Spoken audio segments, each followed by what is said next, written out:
Og til dels også hvorfor. Altså kulturdagen er jo de kunstneriske fags idé. De kunstneriske fag, de har i år sat rigtig stort fokus på at fremme interessen for kunstneriske fag og arbejde med kunstneriske fag og på at give eleverne mulighed for udfoldelse. Også inden for billedkunst, mediefag og musik. Hvilken betydning vil det have for de her 3 årgange? Ja, vi håber jo, at det ender med, at de kunstneriske fag får sat et spor hos alle elever, så alle sammen får lyst til at udfolde den del, der jeg ser på. Så I både interesserer jer for de boglige fag, for de fysiske fag, men også for de kunstneriske dimensioner. For det er jo det, der skaber hele mennesker, at man også er opmærksom på kunsten og de kulturelle fag, som fortolkningsfag. Sidste spørgsmål, hvordan kommer det til at foregå i aften? Sådan i store træk. Ja, i aften tror jeg bliver en rigtig stor fest. Jeg tror, det bliver rigtig flot. Jeg glæder mig til at se de vanvittige indslag, der kommer, de kreative indslag, der kommer. Jeg synes, det tegner rigtig godt. Der er allerede nu jo hele vindfanget klistret til med lyserødt, så man nærmest ikke kan se noget, og man kan sige, på den måde bliver alting jo sat i et nyt perspektiv. Det bliver rødt, det bliver glad, det bliver anderledes. Og det er jo det, kunst kan.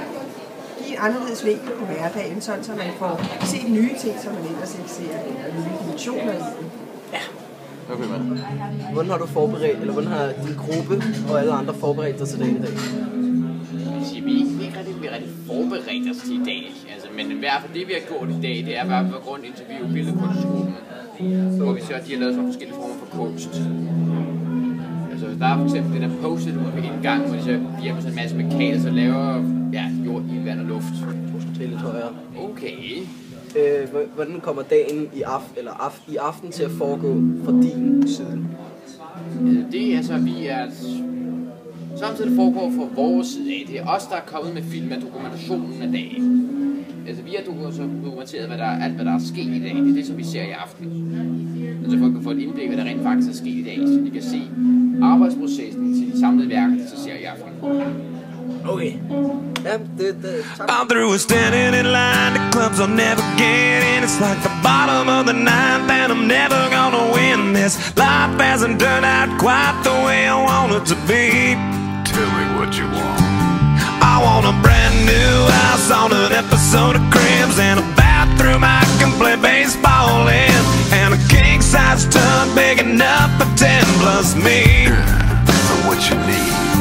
I'll need a credit card that's got no limit, and a big black chain with a bedroom in it. Gonna join the Mile High Club at 37,000 feet. Been done, man.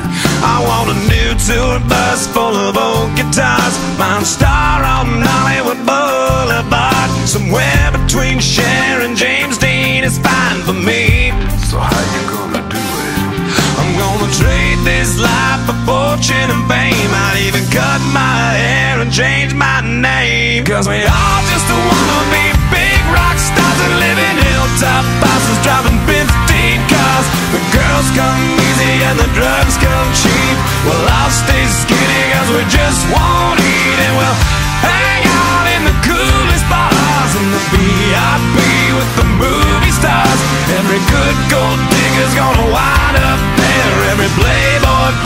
with a bleached blonde